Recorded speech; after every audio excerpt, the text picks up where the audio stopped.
Hello friends, അങ്ങനെ when the star gossip episode start ചെയ്യുന്ന ടൈമിൽ ഈവ് ആണെങ്കിൽ വീട്ടിൽ തിരിച്ചെത്തുന്നതും ഇവൾക്ക് കുറേ ലെറ്റേഴ്സൊക്കെ വന്നിട്ടുണ്ടായിരിക്കും. അതിൽ ഒരു ലെറ്ററിൽ എഴുതിയിട്ടുണ്ടായിരിക്കുക 1988 ഒരു ക്രിസ്മസ് ഈവനിങ്ങിന് ഒരു ടാക്സി സ്റ്റേഷനിൽ നിന്നാണ് ഇവളെ കണ്ടെത്തുന്നത്. ഇവളുടെ ബയോളജിക്കൽ പാരൻസ് ആരാണെന്ന് ഇതുവരെ കണ്ടെത്താൻ കഴിഞ്ഞിട്ടില്ല. അന്നത്തെ പോലീസിനും ഇതിനെ പറ്റിയിട്ട് വ്യക്തമായ രേഖകളൊന്നുമില്ല. അതുപോലെ തന്നെ ഇവളുടെ പാരൻസ് ഇവളെ അന്വേഷിച്ചിട്ട് വന്നിട്ടുണ്ടായിരിക്കില്ല എന്നൊക്കെ ആയിരിക്കും ആ ലെറ്ററിൽ എഴുതിയിട്ടുണ്ടായിരിക്കുക. അപ്പോൾ ഇവൾ എന്തായാലും ഇവളുടെ ബയോളജിക്കൽ പാരൻസിനെ തപ്പുന്നുണ്ടെന്ന് ഈ ഒരു സീനിലൂടെ മനസ്സിലാകുന്നുണ്ട്. അങ്ങനെ റൂമൊക്കെ ക്ലീൻ ചെയ്ത് ഇവളാണെങ്കിൽ എന്തെങ്കിലുമൊക്കെ വായിക്കാനുണ്ടോ നോക്കുമ്പോൾ മാസികയിൽ മൊത്തം ഇവളുടെയും ഗോങ്യോങ്ങിൻ്റെയും ന്യൂസൊക്കെ ആയിരിക്കും. ഇതേ ടൈമിൽ ഗോങ്യോങ് ആണെങ്കിൽ ഇവളെ ആലോചിച്ചിങ്ങനെ കിടക്കുന്നതും അമ്മമാരുടെ കൂടെയാണ് കിടക്കുന്നത്.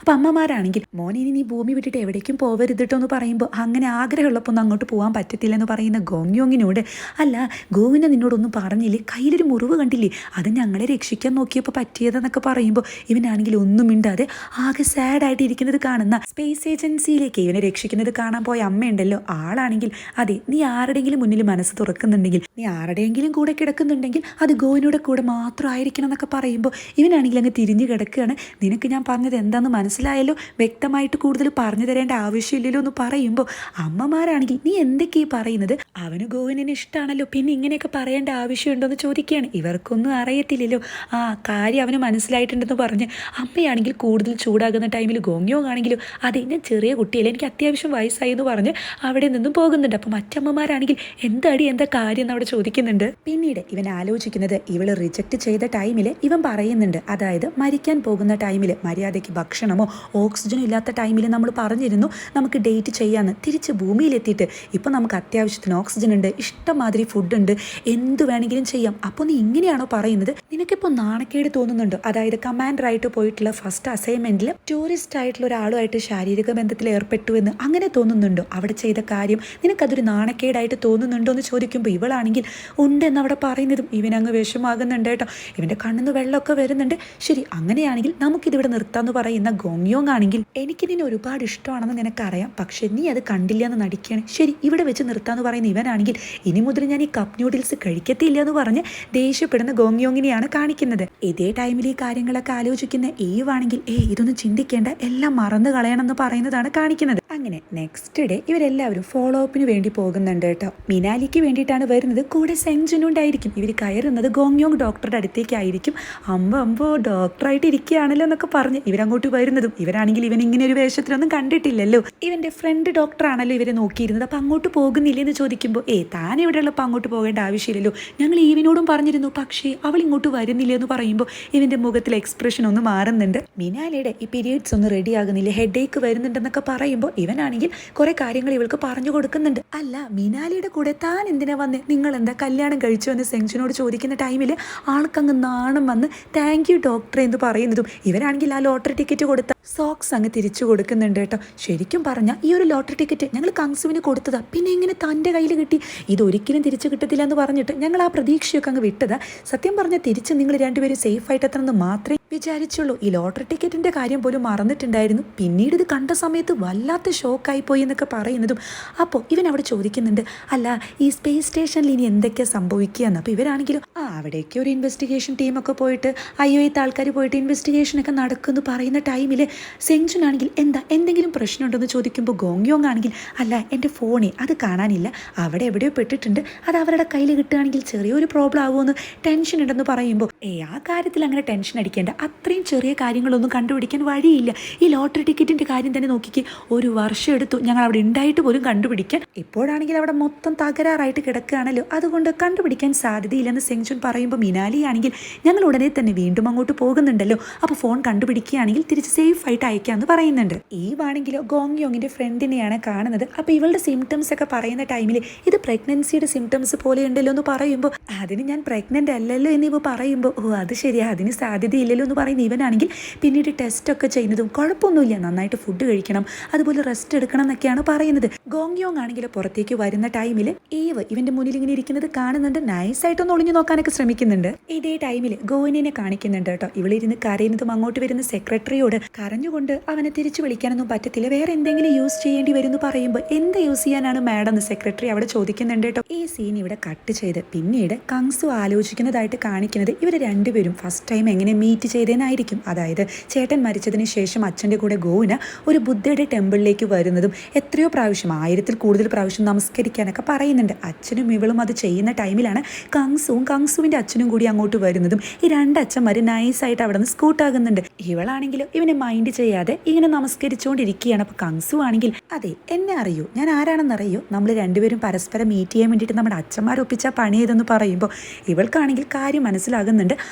ഇയാളെ പറ്റി ഞാൻ കുറേ കേട്ടിട്ടുണ്ട്, കുറച്ച് റൂഡ് ക്യാരക്ടറാണ്, അത്ര ശരിയില്ല എന്നാണല്ലോ ഞാൻ കേട്ടേന്നൊക്കെ പറഞ്ഞിട്ട് ഇവൾ പിന്നീട് അച്ഛനെ നോക്കുന്ന ടൈമിൽ അച്ഛൻ്റെ പൊടി പോലും ഉണ്ടാവില്ല കേട്ടോ. ഇവളാണെങ്കിലോ കങ്സുവിനോട് ഒരു കാര്യം ഞാൻ തുടങ്ങി വെച്ചാൽ പിന്നെ അത് കംപ്ലീറ്റ് ചെയ്യാതെ എനിക്ക് ഉറക്കം വരില്ല എന്ന് പറഞ്ഞ് വീണ്ടും ഇങ്ങനെ നമസ്കരിച്ചുകൊണ്ടിരിക്കുന്നുണ്ട്. പിന്നീട് ഇവളാണെങ്കിലും ഞാനിങ്ങനെ ടെമ്പിളിലൊന്നും വരാറില്ല, ഇത് ഫസ്റ്റ് ടൈമാണ്, അതും ചേട്ടൻ മരിച്ചതിന് ശേഷം, അതുകൊണ്ട് മാത്രം വന്നതാണെന്നൊക്കെ പറയുമ്പോൾ ഇവനാണെങ്കിൽ എംസെഡ് ഗ്രൂപ്പിൻ്റെ ഒരേ ഒരു സുന്ദരിയായ മകൾ, അതുകൊണ്ട് മാത്രമല്ല ഞാൻ ഇങ്ങോട്ട് വന്നത്, എനിക്ക് ഭയങ്കരമായിട്ട് തന്നെ കണ്ടപ്പോൾ ഇമ്പ്രഷൻ തോന്നി. അത് മാത്രമല്ല ചേട്ടൻ്റെ മരണശേഷം താൻ എത്ര കാര്യമായിട്ടാണ് ആ പൊസിഷൻ ഏറ്റെടുത്ത് ഇതുവരെ എത്തിച്ചത്, ഞാൻ ശരിക്കും അങ്ങ് വീണു പോയി എന്നൊക്കെ പറയുന്നതും ഇവളൊന്ന് ചിരിക്കുന്നുണ്ട് കേട്ടോ. അപ്പോൾ ഇവനാണെങ്കിലും നേരത്തെ ഇവളുടെ ഫോൺ റിങ് ചെയ്ത ടൈമിൽ ആ മ്യൂസിക് കേട്ടിരുന്നു.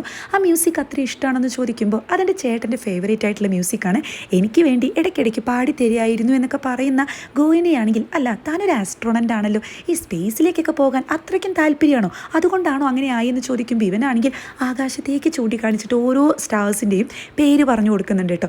ആ സ്റ്റാറിൻ്റെ മുകളിലുള്ളത് ഈ സ്റ്റാറാണ്, അതിൻ്റെ മുകളിലുള്ളതെന്ന് പറയുന്ന ഇവനാണെങ്കിൽ അവിടെ ഒരു ഗ്യാപ്പ് കാണാനില്ലേ, ആ ഗ്യാപ്പ് ഒരു പക്ഷേ തൻ്റെ ചേട്ടൻ ഇട്ടതായിരിക്കും, ആ ഒരു ഗ്യാപ്പ് ഞാൻ ഫില്ല് ചെയ്താലോ, ചേട്ടൻ പാടിത്തരാറുള്ള പാട്ട് ഞാൻ പാടിത്തന്നാൽ പോരെ എന്നൊക്കെ പറയുമ്പോൾ നൈസായിട്ട് ഒരു നല്ല പ്രൊപ്പോസൽ സീനാണ് കാണിക്കുന്നത്.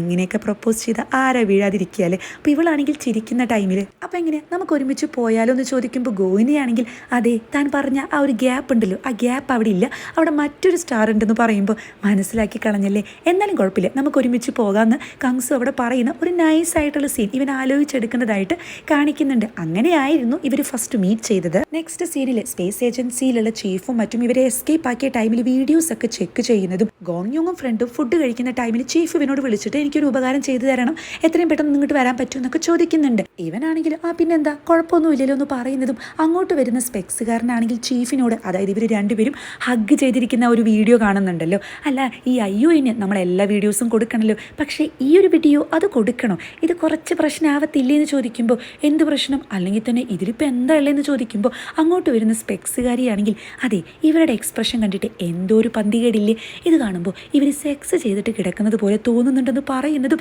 ഇത് കേൾക്കുന്ന ചീഫാണെങ്കിൽ നീ എന്തൊക്കെയാ പറയുന്ന കാര്യം എന്താണെന്നൊരു ഓർമ്മ വേണമെന്ന് പറയുമ്പോൾ സ്പെക്സുകാരിയാണെങ്കിലും എനിക്കറിയാം അവിടെ അങ്ങനെയൊന്നും പറ്റത്തില്ല, ഇതുവരെ ആരും ചെയ്തിട്ടുമില്ല, പക്ഷേ അങ്ങനെ എനിക്ക് എന്തോ തോന്നുന്നുണ്ട്, ഈ മൈസിനും അതുപോലെ തന്നെ ഒരു മാമൽസിനും സ്പേസിൽ അങ്ങനെ ചെയ്യാൻ കഴിയത്തില്ല, അപ്പം മനുഷ്യർക്കും അങ്ങനെ കഴിയത്തില്ല, പക്ഷേ ഇവരുടെ എക്സ്പ്രഷൻ കാണുമ്പോൾ എനിക്ക് എന്തോ അങ്ങനെ തോന്നുന്നു എന്ന് പറയുന്ന ഇവളോട് ഇങ്ങനെ ഉറപ്പില്ലാത്ത കാര്യങ്ങളൊന്നും പറയരുത്, ഇതുപോലത്തെ ഒരു സിറ്റുവേഷൻ വന്ന എനിമീസ് ആണെങ്കിൽ പോലും ഇങ്ങനെയൊക്കെ ചെയ്യത്തുള്ളൂ, പിന്നെ മാറിയിരുന്ന് കണ്ണിൽ നോക്കി അങ്ങ് തണുത്തുറഞ്ഞങ്ങ് ചാവണോ, അപ്പോൾ ആരാണെങ്കിലും ഇങ്ങനെയൊക്കെ ചെയ്തു പോകുമെന്ന് പറയുന്ന ടൈമിൽ സ്പെക്സുകാരനാണെങ്കിൽ അത് ശരിയെന്നൊക്കെ അവിടെ പറയുന്നുണ്ട്.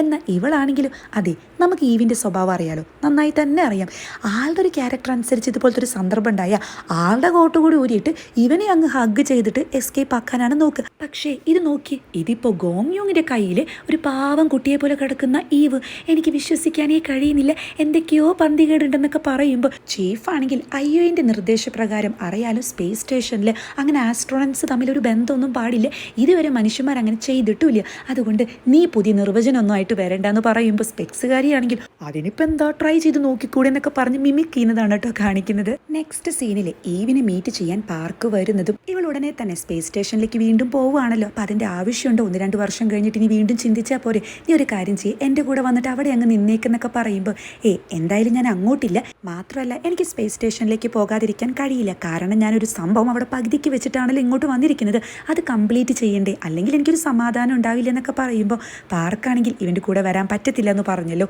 എനിക്കിപ്പോഴും എന്നോടുള്ള ദേഷ്യം മാറിയിട്ടില്ല എന്ന് തോന്നുന്നു, ചീഫിനോട് അന്നൊക്കെ സംഭവിച്ചത് ഞാൻ പറഞ്ഞല്ലോ ഒരു മിസ്റ്റേക്കാണ്, അത് ക്ഷമിക്കാൻ പറ്റാവുന്നതല്ലേ ഉള്ളൂ എന്നൊക്കെ പറയുമ്പോൾ ഇവളാണെങ്കിൽ നിങ്ങൾ എന്നും പണ്ടത്തെ പോലെ തന്നെ എൻ്റെ ഒരു മെൻറ്ററും അതുപോലെ എനിക്ക് ഒരുപാട് റെസ്പെക്റ്റ് ഉള്ള എൻ്റെ ഒരു നല്ല കൊളീഗും ആയിരിക്കും എന്ന് പറഞ്ഞിട്ട്, അതായത് ഇവനോടും ഇതുപോലെ ഒരു റിലേഷൻഷിപ്പ് ഇവൾ വെക്കാൻ ഉദ്ദേശിക്കുന്നില്ല കേട്ടോ, നിങ്ങൾ എൻ്റെ ജീവൻ രക്ഷിക്കാൻ വേണ്ടി കാണിച്ച ആ ഒരു മനസ്സ് അത് പറയാതിരിക്കാൻ വയ്യ, എൻ്റെ ജീവിതത്തിൽ ഞാൻ മരിക്കുന്നത് വരെ നിങ്ങളോട് എന്നും കടപ്പെട്ടിരിക്കും, ആ ഒരു റെസ്പെക്റ്റ് എനിക്ക് ഉണ്ടായിരിക്കും എന്നൊക്കെ പറയുമ്പോൾ പാർക്കാണെങ്കിൽ ഞാനിതൊക്കെ ചെയ്തത് ഒരു ഹീറോ ആവാനോ അല്ലാതെ നിൻ്റെ റെസ്പെക്റ്റ് കിട്ടാനോ വേണ്ടിയിട്ടല്ല, നിന്നോട് ഇഷ്ടമുണ്ടായിട്ടാണ്, പിന്നെ ഞാൻ പറഞ്ഞല്ലോ ഒരു അബദ്ധം പറ്റിപ്പോയി എന്നൊക്കെ പറയുമ്പോൾ ഇവളാണെങ്കിൽ ചീഫിനും അങ്ങനെ അബദ്ധം പറ്റിയതാണോ?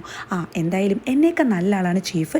ഈ ആണുങ്ങളെ പറ്റി മനസ്സിലാക്കാൻ ആൾക്ക് നല്ലൊരു കഴിവുണ്ടെന്ന് പറയുന്നതും, അതായത് ഫോൺ വിളിച്ച സമയത്ത് ഇവൻ ചീഫിനോട് സംസാരിക്കുന്നത് കേട്ടിരുന്നു. ഈവിന് അങ്ങനെ ബോയ്സിനെ മനസ്സിലാക്കാനുള്ള ഒരു കഴിവൊന്നും ഇല്ലാന്ന്. ഇത് ഓർത്തെടുക്കുന്ന ഈവ് ജസ്റ്റ് ഒന്ന് കുത്തി പറയുന്നതാണ്, നീ ചുമ്മാ ചീഫിനെ എക്സ്ക്യൂസ് ആക്കിയിട്ട് ഈ ഒരു ബന്ധം ഇവിടെ ഉപേക്ഷിക്കാനൊന്നും ശ്രമിക്കേണ്ട. നിനക്ക് ആ ടൂറിസ്റ്റിനെ ഇഷ്ടമാണ്, അവനോട് ഫീലിങ്സ് ഉണ്ട്, അതുകൊണ്ടല്ലേ ഇപ്പം എന്നെ ഒഴിവാക്കുന്നതിനൊക്കെ പറയുമ്പോൾ ഇവളാണെങ്കിൽ ഒന്നും സംസാരിക്കുന്നില്ല എന്ന് മാത്രമല്ല, ശരി അങ്ങനെയാണെങ്കിൽ നമുക്ക് രണ്ട് എനിമീസ് ആയിട്ട് തന്നെ പിരിയാം. ഈ ബ്രേക്കപ്പിൽ അങ്ങനെയാണ് സംഭവിക്കാറ്, പക്ഷേ നമ്മുടെ കാര്യത്തിൽ അത് വേണ്ടെന്നാണ് ഞാൻ വിചാരിച്ചതെന്ന് പറഞ്ഞ് അവിടെ നിന്നും പോകുന്ന ടൈമിൽ പാർക്കാണെങ്കിൽ അപ്പോൾ എങ്ങനെയാണ് നിങ്ങൾ രണ്ടുപേരും മാത്രം അവിടെ തനിച്ചുണ്ടായിരുന്നപ്പോൾ നന്നായി സുഖിച്ചു എന്നൊക്കെ ചോദിക്കുന്നതും ഇവൻ്റെ കറക്റ്റ് ക്യാരക്ടർ പുറത്തേക്ക് വരുന്നുണ്ട്. നെക്സ്റ്റ് സീനിൽ ഗോങ്യോങ് ആണെങ്കിൽ ചീഫിനെ മീറ്റ് ചെയ്യുന്നതും അപ്പോൾ ഒരു ടീം ഡിന്നർ വെക്കുന്നുണ്ട്, അതിൽ വരണം എന്നാണ് ചീഫ് പറയുന്നത്. ഇതാണോ ചെയ്യാനുള്ള ഫേവർ എന്ന് ചോദിക്കുന്ന ഗോങ്യോങ്ങിനോട്, അല്ല വേറൊരു കാര്യം കൂടിയുണ്ട്, ഒരാൾ കൂടി എത്താനുണ്ടെന്ന് പറയുന്നതും വരുന്നത് ഈവായിരിക്കട്ടെ. അപ്പോൾ രണ്ടുപേരുടെയും ഫേസ് ഒക്കെ ഒന്ന് ചേഞ്ച് ആകുന്നുണ്ട്. ഇവനാണെങ്കിലും എന്നാൽ ശരി ഞാൻ ഇവിടുന്ന് പോവാന്ന് പറയുമ്പോൾ, പോയാൽ എങ്ങനെ ഇരിക്ക് സംസാരിക്കാനുണ്ടെന്ന് പറയുന്ന ചീഫിനോട്, അല്ല ഈവ് പറഞ്ഞിട്ടുള്ളത് എന്നെ കണ്ടു കഴിഞ്ഞാൽ മൈൻഡ് പോലും ചെയ്യരുതെന്ന്, അപ്പോൾ പിന്നെ ഞാൻ ഇവിടെ ഇരിക്കേണ്ട ആവശ്യമില്ലെന്ന് പറയുമ്പോൾ ചീഫിന് എന്തോ ഡൗട്ട് അടിക്കുന്നുണ്ട്. നിങ്ങൾ തമ്മിൽ ഫൈറ്റ് ആണോ, എന്തെങ്കിലും പ്രശ്നം ഉണ്ടെങ്കിൽ അതങ്ങ് പറഞ്ഞ് തീർത്തേക്ക്.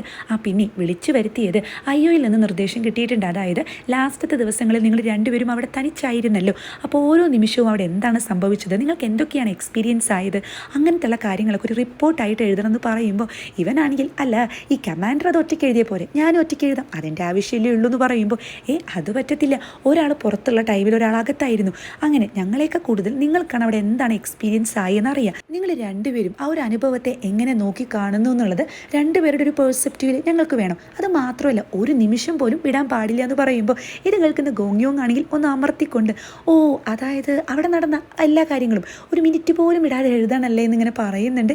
പിന്നീട് ഇവൻ പോകുന്ന ടൈമിൽ അങ്ങോട്ട് വരുന്ന ഈവാണെങ്കിൽ, അതെ ഞാൻ പറഞ്ഞത് ഓർമ്മയുണ്ടല്ലോ ആ ഒരു കാര്യം, അതിനെപ്പറ്റി മറന്നേക്ക്, അതിനെപ്പറ്റി എവിടെയും പറയേണ്ട ആവശ്യമില്ല എന്ന് പറയുമ്പോൾ, എന്ത് കാര്യം എനിക്ക് മനസ്സിലായില്ല എന്ന് പറയുന്ന ഗോങ്യോങ്ങിനോട്, വല്ലാതെ അഭിനയിക്കല്ലേ എല്ലാം മറന്നുപോയോ എന്നാണ് ഇവൾ ചോദിക്കുന്നത്.